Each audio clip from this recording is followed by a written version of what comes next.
Hey guys, welcome back to my channel. Thanks so much for joining me today. In this video, I'm going to talk about how you can maximize your chances of getting the job you want after finishing your degree. This will be based on my experience of getting a job as a data engineer after my PhD in theoretical physics, but the tips that I'm going to give apply equally well to any kind of degree. Number 1. Start early. You need time to go through all the various jobs, industries, talk to people in your network, research the application processes, learn some new skills that you might need for the job that you decide that you want. It's much better if you're already in position to get the job that you want when it really matters, i.e. a few months before you graduate. And you need time to learn all this and also to make mistakes and learn from them and get better. No one expects you to be in a position to get your dream job right away. So start early, take the time to iron out the creases in your CV, in your application process, in your interview style, in your knowledge of the various skills, and make sure you're in peak form when you need to get the job. Number 2, you're not the only one. You probably know several people who studied the same degree as you and now have jobs, probably a wide variety of jobs. And that's interesting. Talk to them, find out the variety of jobs that are out there for people with your degree. But not just that. Don't just let them talk to you about what they do in their job or whether they like it. Go further. You want to understand how they went from being where you are now to being where they are now, i.e. where you want to be. Maybe they can tell you, during my degree in geography we mainly focused on this in this module, but actually now that I work in this industry, what I've realized is that that's not so important. It's more important to focus on X, Y, Z. This is really valuable information, as it will help streamline your preparation for potential interviews in that sector. So you don't waste your time focusing on things from your studies that actually aren't that relevant. Moreover, you might be able to talk to someone who's now working in, say, climate risk, and maybe they started out in financial services, and they can explain to you how starting in financial services helped them with getting the job that they ultimately wanted in climate risk. It's not always easy to get your dream job straight after graduating, but what you can do is make a plan for how to get there. It might take you 2 jobs or even 3 jobs or 4. As you go through the various jobs, you can learn the skills that you need whilst being paid in order to get the job that you ultimately want. And perhaps someone in your network has done the same and can advise you on which route to take through the job market to get the job that you ultimately want. Moreover, you can also talk to professors on your course. They might have industry contacts, so they might even be able to recommend you for a particular job. This can make a huge difference, so don't pass up the opportunity. Number 3, be honest about what you want. Is it a high salary? Is it the ability to work abroad? Is it the ability to work part-time or to take unpaid leave? Is it having great colleagues that you really get along with?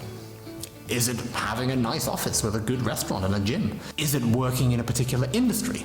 Is it working on the front line with clients? There are no wrong answers to any of these questions, but it's really important that you understand what it is that you want from a job. You might say, oh well, how can I know that until I've done a job? Fair point. That's why it is important to get out there, get work experience, learn, and adjust accordingly. However, even before you've applied for any job, you can meditate, you can journal, you can imagine yourself in 2 years, 3 years, 5 years, and imagine what it is that you're doing. Talk to others about it as well. This can really help you understand which jobs you should apply for. Simply because it's much easier to get a job that you're really passionate about, excited about, and then you really want, than one that you're not that excited about. Therefore, try and understand what it is that you really want out of a job, and then look for jobs that allow you to do that. It doesn't have to be jobs that allow you to do that 100%. As I said, you can start with a job that maybe ticks 3 out of the 6 boxes you're looking for, and then once you have more work experience, go after number 4, number 5, and so on. Number 4, do something different and difficult to prove that you can. When I was in the final year of my PhD in theoretical physics, I passed level 1 of the CFA exam, not because that was especially relevant for a data engineering job, but because it answered that interview question, Tell me about a time you did something unfamiliar and succeeded. Moreover, it allayed the fears any hiring manager might have who might think, oh, okay, he's an academic, he's never had any non-academic experience, he's not really going to adapt well to working in fintech, he's also not really going to enjoy it, so won't be motivated. By passing the CFA, I not only proved that I could do something different, but that I also enjoyed it. The more interview questions you can preemptively answer on your CV, the better. Number 5, take advantage of the job description. Job descriptions are often written by the hiring managers themselves, so therefore download it right away, because it might get removed online later and by the time you're in a final round interview it might not be there, and read it carefully. People often struggle with what to include and what not to include on the CV. Let the job description be your guide. If it appears there, include it. If not, cut it. Number 6, your CV is one page. This is very important. Include things like the photo and contact details along the top or down the side, such that they take up the least space possible. Then have one paragraph where you summarize the most important information, the things that you want them to read. In fact, you should write it assuming that that is going to be the only thing they read, because that's actually often true. You should then go on to list the experience that you had relevant to the job. Avoid highly detailed descriptions of what you did, even though they might make you feel good about yourself. For example, you don't want to say something like performed non-perturbative calculations in a 5 to the 4 field theory that enhanced our predictions of the strong coupling constant by a factor of 10. As I said, that might make you feel great about yourself, but it's unlikely to make the hiring manager feel great about themselves or indeed about you. Something like this is much better. Use knowledge of Python arrays and vectorized coding to improve runtime performance from log linear to linear when making computations of atomic currents. You see the difference? What's good about the second one is that it doesn't waste a lot of words on things that the hiring manager isn't going to understand and that aren't relevant to the job anyway.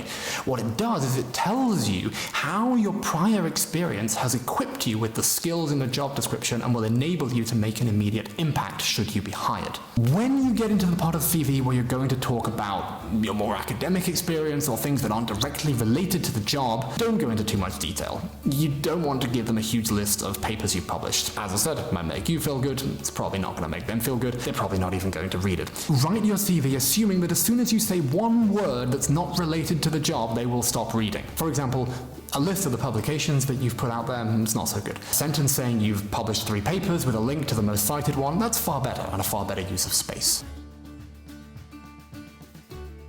Number 7, letter of motivation means what it says. I've read many letters of motivation which explain how the applicant's life from when they were 6 years old to now has perfectly prepared them for a career in corporate insurance. This is not a letter of motivation. That's a letter explaining why this person is the perfect fit for the job, why they're destined to do this job. However, that's not what letter of motivation is asking for. What it's asking for is what motivated you to apply for this job at this company right now. That's it. 1 or 2 paragraphs is more than enough. Why, you ask?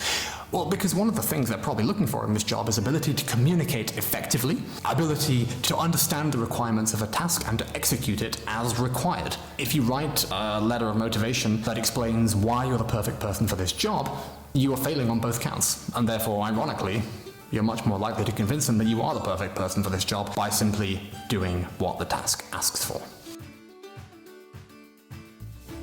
Number 8, don't do it for the first time when it counts. Yeah, I know we've already kind of touched on this, but here I want to be more specific. Often during jobs, you'll have to do some form of assessments, numerical reasoning, verbal reasoning, coding assessments like Codility, for example. Now, in most cases, not all companies use providers for these tests, and you can find out either from internet research, from people who've applied for jobs with this company before, or indeed from the emails that they send you, who the provider is going to be. You can do some practice tests online and ensure that when you do it when it matters, you're not doing it for the first time and you're ready. Number 9, ignorance is not bliss. If you're not quite sure what the next interview coming up is about or where it's going to be, please ask HR. That's what they're there for. They're there to help you. They're fantastic at that. So don't be afraid to ask and then end up preparing software engineering paradigms for what's in fact a business case study interview. Take advantage of the fact that HR are there to help you and make sure you're prepared for the interview in question. Number 10, we all want to see the best you. If you're ill or you've already planned to take a holiday on a day when they ask you for an interview, don't go through with the interview anyway. Let them know that you can't make that day. Don't be afraid. Make sure that the interview is on a date when they can see the best you, because that's in their interest too. They want to hire the best person for the job, and therefore they want to have the most accurate interview process possible. Number 11, don't take rejection personally. When you're applying for jobs while still studying, you're still in that exam mentality where everything is pass or fail, everything is graded. And therefore the temptation is to see pass as getting the job that you applied for and fail as anything else, even if you made it to the final round. In fact, you shouldn't see it that way. You should see pass as getting a job, independently of how many you applied for. That's it. There are so many reasons why you might not be successful when you apply for a job. For example, the majority of jobs at large companies are filled internally. I think most companies aim for around 50 or 60% of open positions to be filled with internal hires. That's people who already work there. Some job applications are actually cancelled because of company-wide reorganizations. These are all things completely out of your control, and you shouldn't take rejection for this reason as an indictment on your suitability, your competence, or your qualifications. Every interview can be seen as a success, and I'll tell you why in the next tip. Number 12, learn from every interview. After every interview that you do, take some time, think over it, and then write down the questions that you were asked, the answers that you gave, the responses from the interviewers, and then write down the perfect answer. As you accumulate this library of interview questions and answers, you'll, well, one, be accumulating knowledge, but two, you'll be practicing answering these kinds of questions and thinking in the way that they want you to think in the interview. This means that when you're close to graduating, the chips are down, the pressure is on, because you've built up this library of interview preparation questions and answers, and you've practiced, you'll be able to prepare for each interview far more quickly. Which is great because you won't have much time anyway, because you'll be wading through final exams or writing your thesis or whatever kind of hell they're making you walk through in order to get your degree. This will ensure that you have the best possible chance of getting a job by the time that you graduate. As that's brought us full circle, thanks so much for watching this video, guys. If you want to see another video that goes into more detail about any of the tips in this video, just let me know in the comments down below. I'd love to do that. If you want to see a video about going from one job to another, again, just let me know. Happy to do a video on that. I really hope this helps you guys. Let me know if it does down below. Have a great day, and thanks so much for joining me.